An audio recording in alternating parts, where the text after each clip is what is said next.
अस्सलाम वालेकुम dear students. अॼु असां पढ़ंदासीं transparent, translucent and opaque objects जे बारे में। यानी जेतिरियूं बि शयूं आहिनि, यानी जेतिरा बि ऑब्जेक्ट्स आहिनि असांजे चौधारी, जेकॾहिं असां उन्हनि जी ॻाल्हि कयूं त जॾहिं उन्हनि ते रोशनी पवंदी आहे त उहा रोशनी उन्हनि ऑब्जेक्ट्स मां केतिरी हद ताईं गुज़रंदी आहे, सॼी गुज़रंदी आहे या अधु गुज़रंदी आहे या गुज़रंदी न आहे। उन लिहाज़ खां असां ऑब्जेक्ट्स यानी शयूं जेके असांजे चौधारी आहिनि उन्हनि ऑब्जेक्ट्स खे असां टिनि मुख़्तलिफ़ कैटेगरीज़ यानी हिसनि में विरायो आहे। जेकॾहिं असां उन्हनि टिनि मुख़्तलिफ़ हिसनि जी ॻाल्हि कयूं त उहे कहिड़ा आहिनि, त उहे ही हिसा आहिनि: ट्रांसपेरेंट, ट्रांसल्यूसेंट एंड ओपेक। सभ खां पहिरियां असां ट्रांसपेरेंट जे बारे में पढ़ंदासीं। ट्रांसपेरेंट अहिड़ा ऑब्जेक्ट्स हूंदा आहिनि जॾहिं उन्हनि ते रोशनी पवंदी आहे त रोशनी उन्हनि मां पास थी वेंदी आहे। मतिलबु जंहिं ऑब्जेक्ट्स मां रोशनी मुकमल पास थी वेंदी आहे त असां उन्हनि खे ट्रांसपेरेंट ऑब्जेक्ट्स चवंदा आहियूं। जीअं तव्हां हिते ही तस्वीर ॾिसो था, इन खे मैग्नीफाइंग ग्लास चवंदा आहियूं। इन में हिकु गिलास लॻल हूंदो आहे, मतिलबु हिकु शीशो लॻल हूंदो आहे ऐं मैग्नीफाइंग ग्लास जे ज़रिए शयुनि खे वॾो करे असां ॾिसंदा आहियूं। ऐं जॾहिं रोशनी मैग्नीफाइंग ग्लास ते पवंदी आहे त मुकमल तौर ते मैग्नीफाइंग ग्लास मां रोशनी क्रॉस थी वेंदी आहे। इन्हीअ तरह जेकॾहिं असां ग्लासिस जी ॻाल्हि कयूं यानी ऐनक जी, त उन में ग्लास यानी शीशो इस्तेमालु थियल हूंदो आहे। जॾहिं उन ते रोशनी पवंदी आहे त उहा रोशनी उन्हनि ग्लासिस मां मुकमल तौर ते क्रॉस थी वेंदी आहे। उन खां अलावा जेकॾहिं असां बल्ब जी ॻाल्हि कयूं, जेको असांजे घरनि में लॻल हूंदो आहे, असांजे रूम्स में, स्ट्रीट्स में रोशन करण जे लाइ, उन बल्ब मां बि रोशनी मुकमल तौर ते क्रॉस थी वेंदी आहे। हिते रोशनी बल्ब जे अंदरि मौजूदु हूंदी आहे। उन जे ग्लो यानी रोशन थियण जी वजह सां उहा ई रोशनी उन बल्ब जो जेको ग्लास यानी शीशो हूंदो आहे, उन बल्ब जो शीशो उन मां गुज़री असांजे कमरे में ईंदी आहे, त असां चई सघूं था त रोशनी हिन बल्ब मां बि गुज़री सघे थी ऐं बल्ब बि ट्रांसपेरेंट ऑब्जेक्ट आहे। उन खां अलावा अगरि असां ॿियनि शयुनि जी ॻाल्हि कयूं त जंहिंमां रोशनी मुकमल तौर ते क्रॉस थी वेंदी आहे त उहे एयर, हवा, वाटर, पाणी बि आहे। पाणी रोशनी खे पंहिंजे अंदरां मुकमल तौर ते गुज़रण ॾींदो आहे। साफ़ गिलास यानी शीशो, जेको मैग्नीफाइंग ग्लास, ग्लासिस, ऐनक या बल्ब में इस्तेमालु थियल हूंदो आहे त उहे बि ट्रांसपेरेंट आहिनि। ट्रांसपेरेंट ऑब्जेक्ट्स जे कलर जी जेकॾहिं असां ॻाल्हि कयूं त ट्रांसपेरेंट ऑब्जेक्ट्स जो कलर कहिड़ो हूंदो आहे त जहिड़ी रोशनी उन्हनि ते पवंदी आहे उहे ऑब्जेक्ट्स उन्हीअ रोशनीअ जहिड़ा असांखे नज़र ईंदा आहिनि। It's mean the colour of transparent object depends on the colour of light. जेकॾहिं ट्रांसपेरेंट ऑब्जेक्ट्स ते वाइट कलर जी रोशनी पवंदी त उहे वाइट कलर जहिड़ा नज़र ईंदा, ऐं जेकॾहिं रेड कलर जी रोशनी पवंदी त उहे रेड कलर जा नज़र ईंदा, ग्रीन जी पवंदी त उहे ग्रीन जहिड़ा ई नज़र ईंदा। हाणे असां सेकेंड कैटेगरी जे बारे में पढ़ंदासीं त सेकेंड कैटेगरी आहे translucent object. Translucent object are those object from which half light pass through them.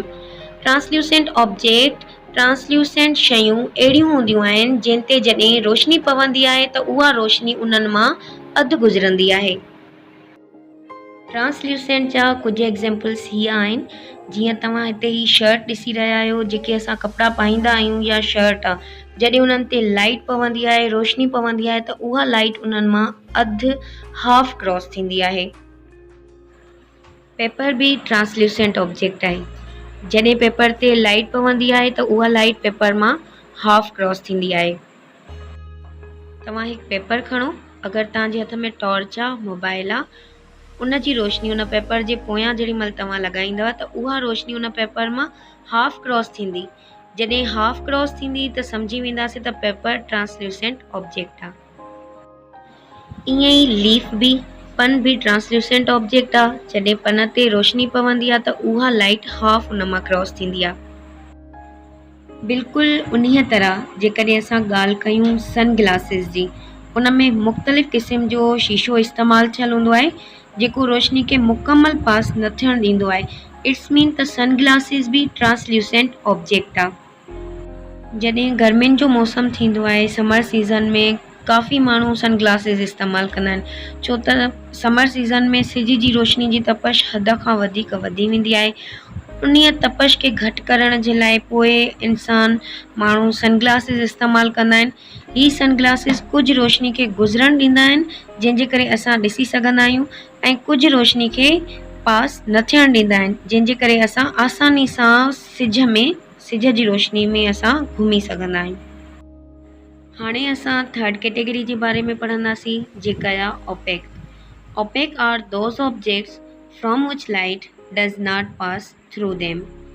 Opaque अहिड़ा ऑब्जेक्ट्स हूंदा आहिनि, अहिड़ियूं शयूं हूंदियूं आहिनि जंहिंमां लाइट मुकमल तौर ते पास न थींदी आहे। जेकॾहिं असां ओपेक ऑब्जेक्ट्स जे बारे में ॻाल्हायूं त उहे कहिड़ा ऑब्जेक्ट्स आहिनि जंहिंमां क्रॉस न थींदी आहे, त हिते असां कुझु तस्वीरूं ॾिसी करे ऐं कुझु मिसाल ॾिसी करे सम्झंदासीं। जीअं ही दरवाज़ो बि ओपेक ऑब्जेक्ट आहे। इन ते जॾहिं रोशनी पवंदी आहे त उहा रोशनी उन दरवाज़े मां पास न थींदी आहे। जीअं ही वॉल जेका सिरनि जी ठहियलु हूंदी आहे ब्रिक्स जी, त ही बि ओपेक ऑब्जेक्ट आहे। इन ते जॾहिं रोशनी पवंदी त उहा रोशनी उन मां पास न थींदी। ईअं ई बुक्स मां बि रोशनी क्रॉस न थींदी आहे। It's mean books, wall and door, इहे जेके ऑब्जेक्ट्स आहिनि इहे ओपेक आहिनि। मतिलबु इन्हनि ते जॾहिं लाइट पवंदी आहे त उहा लाइट इन्हनि मां क्रॉस न थींदी आहे, पास न थींदी आहे। हाणे असां सोचूं जेका रोशनी ओपेक ऑब्जेक्ट्स जे मथां पवंदी आहे या उन्हनि मां जेका उहा रोशनी क्रॉस ई नथी थिए त उहा रोशनी आख़िरकार काॾे थी वञे। अचो त सम्झूं, जेका रोशनी ओपेक ऑब्जेक्ट्स ते पवे थी उहा उन्हनि मां क्रॉस बि नथी थिए त आख़िरकार उहा काॾे थी वञे। जेका रोशनी ओपेक ऑब्जेक्ट्स जे मथां पवंदी आहे, जेका उन्हनि मां क्रॉस ई न थींदी आहे, त उहा रोशनी या त रिफ्लेक्ट थी वेंदी आहे या एब्ज़ॉर्ब थी वेंदी आहे या उहा रोशनी हीट में तब्दील थी वेंदी आहे। हिते असां टिनि शयुनि जी ॻाल्हि कई। हिकु त लाइट रिफ्लेक्ट थी वेंदी आहे या एब्ज़ॉर्ब थींदी आहे या उहा रोशनी हीट में तब्दील थी वेंदी आहे। जीअं तव्हां हिते ही मिरर ॾिसी रहिया आहियो, जेको मिरर असांजे घरनि में मोस्टली मौजूदु हूंदो आहे, जंहिंमें असां पंहिंजो पाण खे बि ॾिसंदा आहियूं। त जॾहिं तव्हां इन ते लाइट लॻाए ॾिसंदव त उहा लाइट उन मां क्रॉस थी ॿी साइड न वेंदी, छाजे करे त इहो मिरर ओपेक ऑब्जेक्ट आहे। जॾहिं तव्हां इन मिरर ते लाइट लॻाईंदव त उहा लाइट रिफ्लेक्ट थींदी। रिफ्लेक्ट जो मतिलबु जॾहिं तव्हां इन ते लाइट लॻाईंदव त उहा ई लाइट पोइ ते मोट खाईंदी। जीअं हिते तव्हां ॾिसी रहिया आहियो, ही बॉक्स जेको स्टील जो ठहियलु आहे। समटाइम कुझु बॉक्सिस आयरन लोह जा बि ठहियलु हूंदा आहिनि। इहे बि ओपेक ऑब्जेक्ट्स आहिनि। जेकॾहिं असां इन्हनि शयुनि खे सिज जी रोशनी में खणी रखूं त सिज जी रोशनी जॾहिं उन्हनि ते पवंदी त उहा रोशनी उन्हनि मां क्रॉस त न थींदी, लेकिन उहे स्टील जूं शयूं या जेके लोह जूं शयूं हूंदियूं आहिनि उहे उन लाइट खे एब्ज़ॉर्ब कंदियूं। एब्ज़ॉर्ब करण सां छा थींदो त उन्हनि मां उहा लाइट जेका एब्ज़ॉर्ब थी उहा कन्वर्ट थी वेंदी हीट में। जॾहिं तव्हां उन्हनि खे टच कंदव त उहे गरम तव्हांखे महसूसु थींदा। उन वजह सां असांखे गरम महसूसु थींदा छो त सनलाइट उन्हनि ते पवंदी, उहा ई लाइट उहे एब्ज़ॉर्ब कंदा ऐं एब्ज़ॉर्ब करण खां बाद में उहा लाइट हीट में कन्वर्ट थी वेंदी, जंहिंजी वजह सां असांखे उहे ऑब्जेक्ट्स टच करण सां गरम महसूसु थींदा आहिनि। ही वुड जेको काठ हूंदो आहे इहो बि ओपेक ऑब्जेक्ट आहे। उन खां अलावा असां जेके पोयां डिस्कस करे आयासीं, मिरर एंड आयरन जूं का शयूं थी वियूं, लोह जूं शयूं, इहे बि ओपेक ऑब्जेक्ट्स आहिनि। कुझु स्टोन्स जेके पत्थर हूंदा आहिनि उहे बि ओपेक ऑब्जेक्ट्स हूंदा आहिनि। ऐं मेटल्स में जीअं सोन थी वियो, लोह थी वियो, धातु जेके बि आहिनि उहे बि असांजा ओपेक ऑब्जेक्ट्स आहिनि। उन जो मतिलबु त जेके बि असांजे चौधारी शयूं आहिनि, जेके बि ऑब्जेक्ट्स आहिनि, उन्हनि जूं टे कैटेगरीज़ हूंदियूं आहिनि।